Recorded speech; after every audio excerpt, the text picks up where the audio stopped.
big of a hog of the spotlight because he's the first guy to ever make a guy tap when I was supposed to win the match. That's a shoot. What do you say? I'm the biggest pussy in the Federation. In the storyline, I'm supposed to win. And then I'm the big monster guy gonna make me tap out. Go figure. The guy's intense. I mean, he puts his heart and soul into it. My feelings? Good wrestler.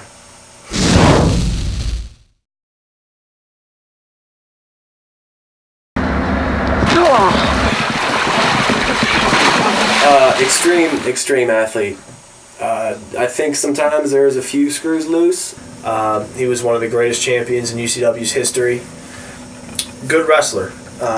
Could take a massive beating and a massive amount of punishment.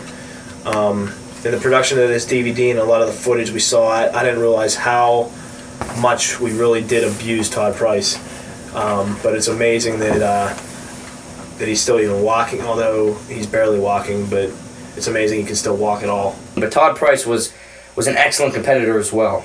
One step, I'd say, below the feature presentation, if not just equal. None. 0. He's still a virgin. Next. What did you think about his wrestling abilities? Piss poor. Wrestling him all my years will be nothing but a fact. It will be nothing but the truth that I whipped his ass all the way up and down the court.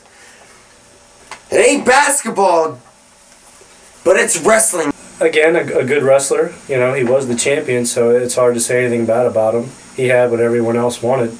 Todd Price. Todd Price. Wow, he was the best wrestler I've ever seen. I mean, the big arms he had, you know. I mean, he would jump off a slide and break his neck and still wrestle for another hour. Toughest competitor I've ever seen in my life. I'm very proud of my brother for what he was willing to do. Like, he jumped off my shed, landed on his motherfucking back to prove that he was willing to be crazier than anyone else. And that's why we're crazy. And like, he's crazy in the art form, I'm crazy in real life. I'll spit on your mother. The champion, if you will. Definitely one of the more involved members of the roster. One of the better ones, wrestling-wise, for sure. But he's a goofy bastard. The best thing I ever seen was him getting hit in the head with a 40 bottle.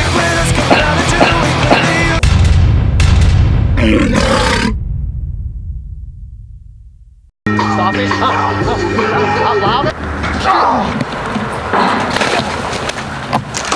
Corey Haggerty was he was the Super Stallion killer. Very physical, very emotional at times, and a lot of memories of him wrestling in that river all wet and pissed off and just, you know, swearing at everybody.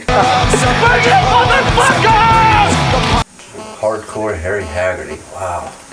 So big. I mean, the guy was like the Giant. That's exactly what reminded me of. That powerbomb was vicious. He's probably the most, like, exciting guy to watch. When he chokeslam a guy, you'd feel it. And I'm not just bullshitting, saying a bunch of shit. Like, I'm saying I really felt when he did something with energy. He was like the punk rock concert of UCW. Weirdo. First thing that came to mind is weirdo.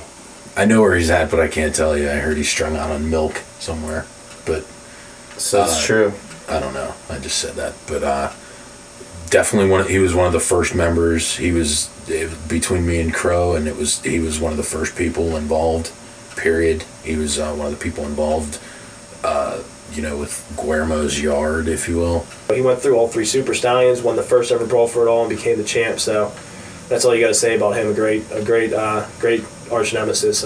Pisses me off because he's actually a great wrestler, but just fucking don't have any respect for him in the world. He's a piece of shit. Harry.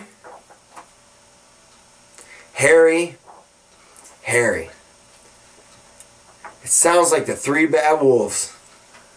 But you know what? Ain't nothing but my asshole. And my smelly shit in your mouth. This guy hardcore. I never see the guy. It's like he's out living in the woods. He's hardcore, you know. This guy takes a beating, puts out a beating, holds nothing back. He's hardcore.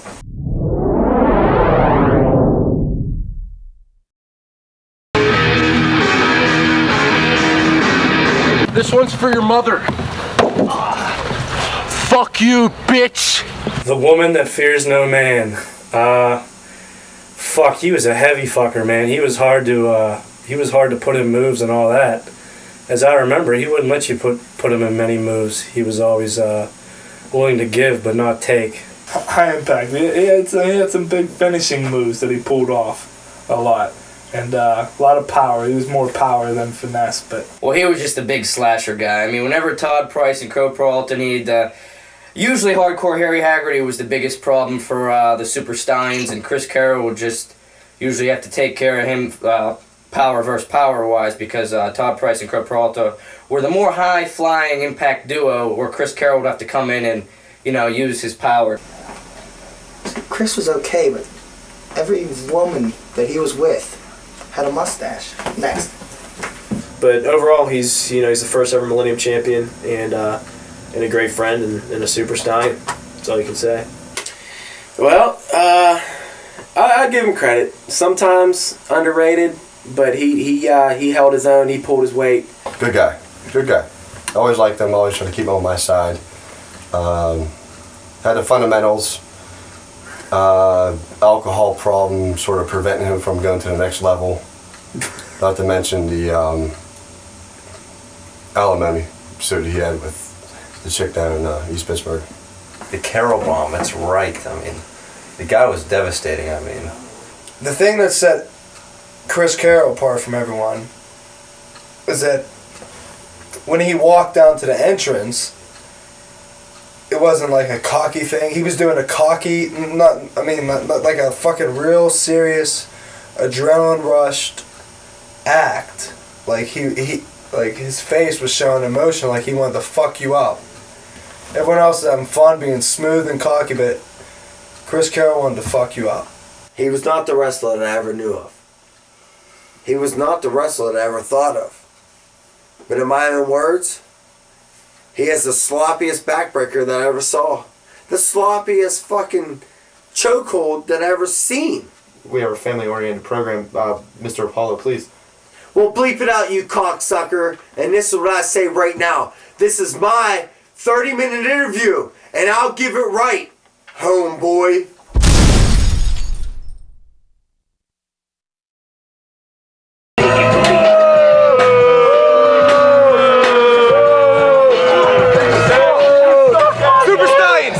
Lick my balls, alright?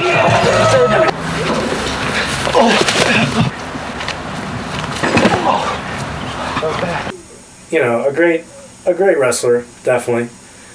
Enthusiasm, heart, fire. Definitely. Tina Cormega was another excellent wrestler.